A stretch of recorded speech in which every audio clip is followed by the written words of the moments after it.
ভূপেন বৰাই কিছু সময় পূৰ্বে সংবাদ মাধ্যমৰ আগত কৈছে যে যিসকল মন্ত্ৰী দিয়া হৈছে তেওঁলোকে দবা মন্ত্ৰী, মুখ্যমন্ত্ৰীয়ে কৰিলেহে কৰিব পাৰে। মুখ্যমন্ত্ৰীটো ময়ে না, ময়েতো কৰিব লাগিব, বেলেগ একো কামেই কৰিব নোৱাৰে। বেলেগে যি কৰক নকৰক, ভাল হওক বেয়া হওক, গালিটোতো ময়ে খাম, গতিকে ময়ে কৰিব লাগিব। গতিকে মই যদি কৰি থকাৰ কাৰণে 1.5 লাখ ল'ৰাই বিনা পইচাত চাকৰি পাইছে, মই যদি কৰি থকাৰ কাৰণে আজি ইমান ধুনীয়া ৱাটাৰ ছাপ্লাই স্কিম হৈছে, মই যদি কৰি থকাৰ কাৰণে 30 লাখ মহিলাই 10 তাৰিখে ৰাতিপুৱা বেংকৰ একাউণ্টত টকা পাইছে, আপত্তিটো কি আছে? মই যদি কৰি থকাৰ কাৰণে জিলাই জিলাই বিশ্ববিদ্যালয় হৈছে, জিলাই জিলাই মেডিকেল কলেজ হৈছে, জিলাই জিলাই ব্ৰহ্মপুত্ৰৰ ওপৰত দলং হৈছে, ভূপেন বৰাইতো মোক নোবেল বঁটাই দিব লাগে। মাজুলী দলঙৰ কথাটো কিমান হৈ যাব, 2-1 নতুন যিবোৰ কাম হৈছে তাৰ 80% পবিত্ৰ উত্তৰামা এজন ঠিকাদাৰে পায়। এই কথাটো তেখেতে ইমানেই কৈছে পিডব্লিউ ইঞ্জিনিয়াৰে ভৰি ধৰিবলগীয়া অৱস্থা। আপোনালোকো একোজন সাংবাদিক হয়, যি প্ৰশ্ন মুখ্যমন্ত্ৰীক সুধিব লাগে তাকেই সোধক।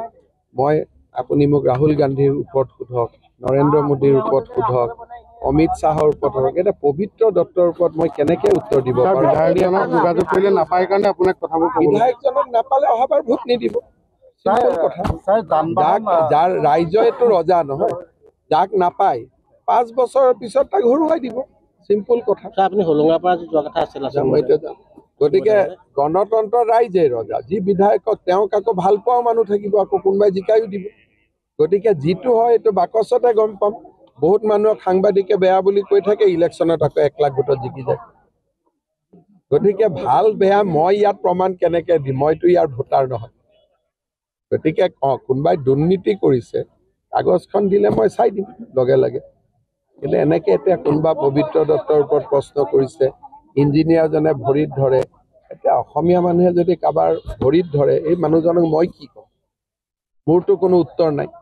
যদি ইঞ্জিনিয়াৰিং কলেজত ইঞ্জিনিয়াৰ পাছ কৰা মানে কি অসমৰ আটাইতকৈ মেধাৱী ষ্টুডেণ্ট নহয় জানো? ডাক্তৰ ইঞ্জিনিয়াৰটো চবেই হ'ব নোৱাৰে। এতিয়া আটাইতকৈ চোকা ল'ৰাজনে যদি কাৰোবাৰ ভৰিত ধৰে, মইনো কি উত্তৰ দিব পাৰোঁ কওক? আপুনি বিচৰা বাতৰি পাব কেৱল নিউজ 18 এপত। নিউজ 18 এপ ডাউনলোড কৰিবলৈ স্কেন কৰক এই QR কোড। গুগল প্লে ষ্টৰতো পাব এই নিউজ 18 এপ।